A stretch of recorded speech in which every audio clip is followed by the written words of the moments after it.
Hi everyone, welcome to my channel కరుణా voice. ఇంతవరకు నా ఛానల్ను సబ్స్క్రైబ్ చేయకుంటే సబ్స్క్రైబ్ చేయగలరు. Degree second year third sem మన క్వశ్చన్ నెంబర్ 9 ప్రోజు ఎస్సేలు. మనకు 2 ఎస్సేలు ఉంటాయి. శూద్రకో వైశంపాయనయో సంభాషణం ఒకటి, రామదాస ఒకటి. ఈ 2 ఎస్సేలో ఒక ఎస్సే రాస్తే సరిపోతుంది. 15 మార్క్స్. రామదాస లెసన్. కవి పరిచయం. రామదాస అనడి పాఠ్యభాగము శ్రీ సన్నిధానం సూర్యనారాయణ శాస్త్రి రచించిన ఆంధ్ర కావ్య కథ అనే గ్రంథము నుండి స్వీకరించబడింది. ఈ మహాకవి శ్రీ సుబ్బయ్య బుచ్చి నరసమ్మ అనే దంపతులకు జన్మించాడు. మీ ప్రస్తుత పాఠ్యభాగము మనకు భద్రాచల శ్రీరామ మందిరమును నిర్మించిన కంచర్ల గోపన్న, అతనే రామదాసు అంటారు. ఆయన యొక్క కథని మనకు కవి మనోహరంగా వర్ణించాడు. రామదాసు యొక్క కథ. పూర్వము ఒకనాడు ఒక సాధువు నేలకొండపల్లి అనే గ్రామంలోకి ప్రవేశించాడు. మరి వీధులందు తిరుగుకుంటూ శ్రీరాముని యొక్క కీర్తనలను గానం చేస్తూ తిరుగుచున్నాడు. అతని యొక్క గానం విని అందరూ కూడా ఆశ్చర్యపోయారు. అంతటా ఒక 10 సంవత్సరాల వయస్సు గల ఒక బాలుడు అతని యొక్క భక్తి పారవస్యమును ముగ్ధుడై మరి ఆ సాధువునే అనుకరిస్తూ వీధుల యందు తిరుగుతూ మరి అవే గీతములను గానం చేస్తూ తిరుగుచుండెను. తర్వాత ఆ బాలుని యొక్క భక్తిని గ్రహించిన ఆ సాధువు అతనికి రామతారక మంత్రమును ఉపదేశించాడు. అక్కడి నుంచి వెళ్ళిపోయాడు. అప్పటి నుండి ఆ బాలుడు శ్రీరామ మంత్రమును రామ రామ అని చెప్పేసి ఆ రామ మంత్రమును జపిస్తూ రాముణ్ణే ధ్యానిస్తూ రామాయణమును పఠిస్తూ కాలం గడుపుచుండెను.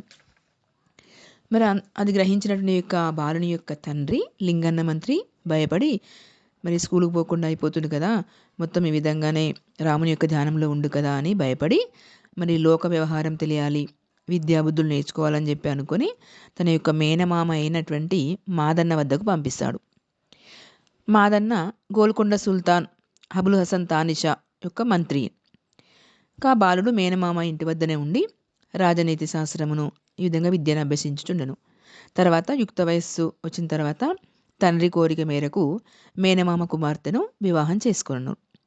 తర్వాత మహమ్మదీయ రాజైన అబుల్ హసన్ తానిషా ఈ కంచెల్ల గోపన్నకి తహసీల్దార్ ఉద్యోగం ఇస్తాడు.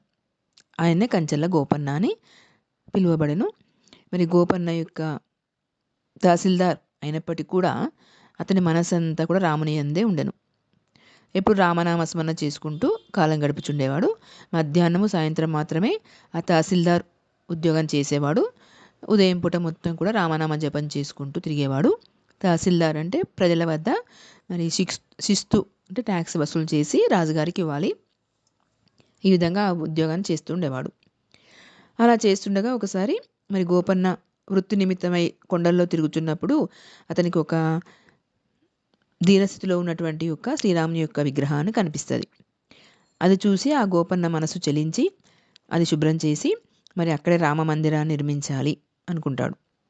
అదే విషయము ప్రజలందరికీ చెప్తాడు. వారు కూడా అంగీకరిస్తారు.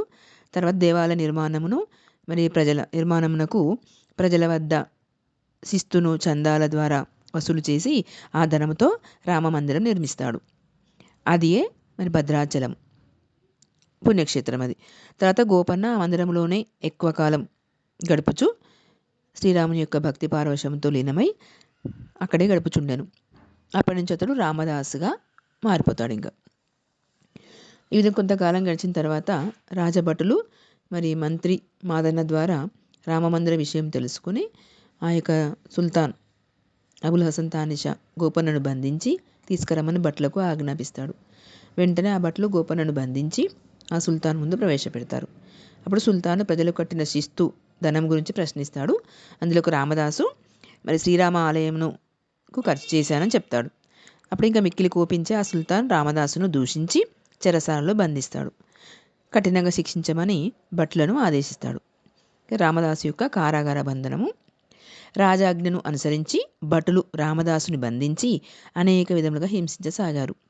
అట్టి శిక్షలను భరించలేక రామదాసు శ్రీరాముడిని, ఓ దాశరథి, నిన్ను పిలిచి పిలిచి నా గొంతు క్షీణించింది, నీ ఆజ్ఞ చేతనే కదా మరి రాజధనముతో నీ ఆలయ నిర్మాణమును చేసి తిని కనుక నువ్వు నన్ను రక్షించాలి అని చెప్పేసి వేడుకుంటాడు. ఆపదలో ఉన్న గజేంద్రుని, ప్రహ్లాదుని, ద్రౌపదిని రక్షించావు కదా, అలాగనే నన్ను కూడా దయతో రక్షింపుము అని పరిపరి విధాలుగా శ్రీరాముడిని ప్రార్థిస్తాడు. సృహ తప్పి పడిపోతాడు. అయినను కూడా శ్రీరాముడు రాకపోవటం వలన సీతమ్మ తల్లి నువ్వన్నా చెప్పమ్మా అని చెప్పేసి సీతమ్మను పరిపరి విధాలా ప్రార్థిస్తాడు. ఇంకా భటుల యొక్క శిక్ష భరించలేకపోతున్నాను అని చెప్పేసి ప్రాణత్యాగం చేసుకుంటానని సిద్ధపడతాడు.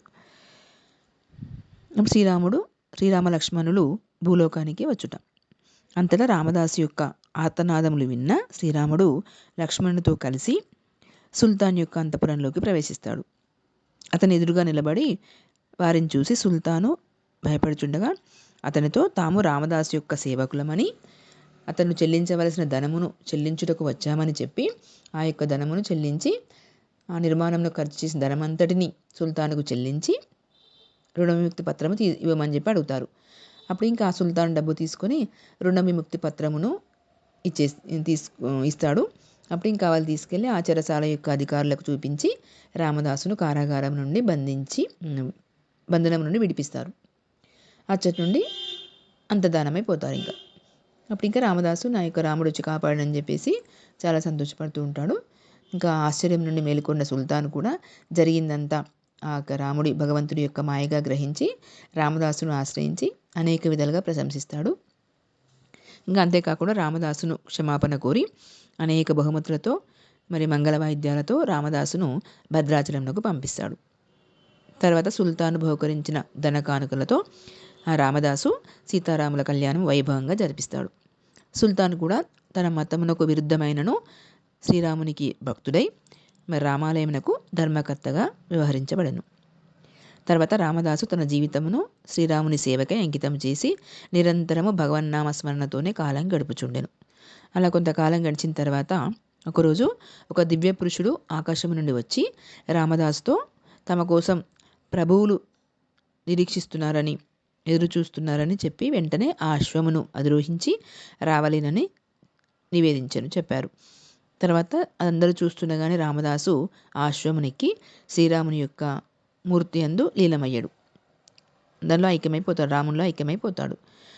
ఇంకా అశ్వరూపమును ధరించినది లక్ష్మణుడని, దివ్య పురుషుడిగా వచ్చింది రాముడని అందరూ గ్రహిస్తారు. ఇంకా అందరూ నమ్ముతారు, వచ్చింది రాముడిలో ఐక్యమైపోయాడు రామదాసు కాబట్టి మరి రాముడిలో ఐక్యమైపోయాడు అని చెప్పేసి అందరూ కూడా నమ్మి ఆ రామదాసు విగ్రహం కూడా భద్రాచలంలో శ్రీరామ మందిరం నిర్మించి ఆ పక్కనే ఈ యొక్క రామదాసు విగ్రహం కూడా పెట్టి ఒక మందిరం నిర్మిస్తారు.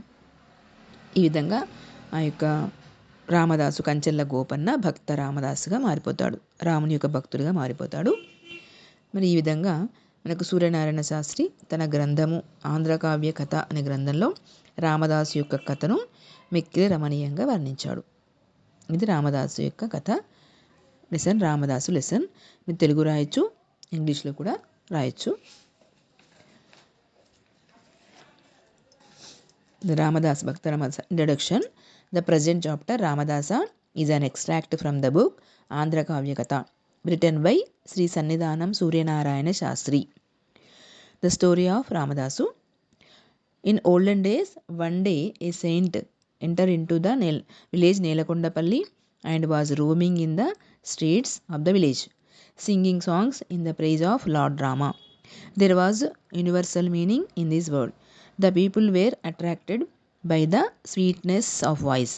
Then a 10 years old boy named Gopanna followed him on the streets wherever he went. Being impressed by the devotion of the saint, and the boy sang those songs, devotion towards God and obedience. Later, the saint went away from there. From that day onwards, the boy spent his time all the day repeating the mantra, worshipping of Rama, and reading the verses of the Ramayana. Having noticed the Linganamantri, father of Gopanna, was afraid of those activities of the boy and sent him to his maternal uncle Madanna's house to learn worldly knowledge and education. Madanna was the minister of Golconda Sultan. Later, the boy Gopanna studied political science in presence of Madanna. When he was attained marriage age, he married his maternal uncle's daughter only. After that, Abul Hassan Tanisha, the Muhammadiyya king, appointed him as Tahsildar. Even though Gopanna was appointed as Tahsildar, he has the fix his mind of Rama and spent the time with meditation and worship of Rama. He attended to the administrative work after afternoon to evening only. Rama's Vigraha Darshana. Later one day when Gopanna was surveying on the hills, then he found a stone idol of Rama, which was the helpless stage.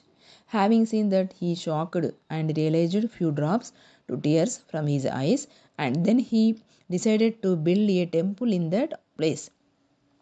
After that, he informed the same of the native people, and they were also agreed happily with Gopanna. Then Gopanna collected money from the people in the form of revenue tax to construct the temple and build the temple of Lord Rama there. This temple only later becomes famous as Bhadrachala, Sri Rama's sacred place. Later Gopanna was spent his more time in that temple and engaged to worship Sri Rama always, and the people also used to call him Ramadasu. Later Sultan came to know about the construction to temple, though his servants and Madanna, the minister, became angry, and he ordered his servants to bring Ramadasa, thereby arrested.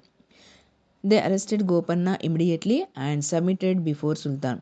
Then Sultan questioned Gopanna about the revenue tax, which was the paid by the people. Then Ramadasu replied that he spent the money on the construction of the temple of Rama. Then Sultan got angry and ordered that soldiers to send him in a jail and punish him with the unbearable punishments. Imprisonment of Ramadasu. The soldiers also being to torture Ramadasu many ways to following the order of Sultan. Then could not to bear the torture. Ramadasu had been prayed Rama like this, O Dasharathi, my voice has decreased, have calling you repeatedly. I constructed your temple with the money of the king by your instruction which you told by dream. Hence it is the need to you save my life. The people were believes that you have protected Gajendra, Prahalada and Draupadi when they were in danger. So I was believing that you will save me. I cannot bear this torture and fell down unconscious. Even though Rama did not come, then Ramadasu prayed Sita in many ways, and he was ready to sacrifice to his life due to cruel punishments. Descent of Ramadasu and Lakshmana to the earth. Having heard the graves of Ramadasu, Rama came to the earth along with Lakshmana and entered into the inner apartment of Sultan. Stood before him. Then Sultan was frightened when he saw them. At the moment, they told him that they were the servants of Ramadasu, and they came to him pay the money which was used to construct the temple. Later, they paid the money to Sultan and asked him the release order of Ramadas. After that, they went to the jail with release order, and the produced the order to the official of jail, and they released Ramadasa from jail. Later they were disappeared from there.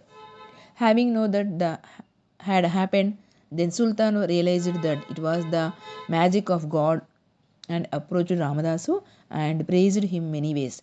He asked Ramadasu to forgive him. Later they sent Ramadasu to Bhadrachalam with a lot of gifts and royal honors. Then Ramadasu performed Sita Rama Kalyanam with the gifts offered by Sultan. The King Sultan also became the devotee of Sri Rama and acted the trustee of the temple of Rama. After that, Ramadasu spent his whole time in the service of Rama and Supreme Lord. is the way. Few years passed away. Later one day a divine person was descended from the sky with the horse and told Ramadasa that Supreme Lord was awaiting from him and mount the horse and follow him. Then everyone was watching Ramadasa. He ascended the horse and entered into the image of Sri Rama. The people strongly believe that the horse was Lakshmana and the divine person was Sri Rama only. Thus the poets Sannidhanam Suryanarayana Sastri well narrated the story of Ramadasa.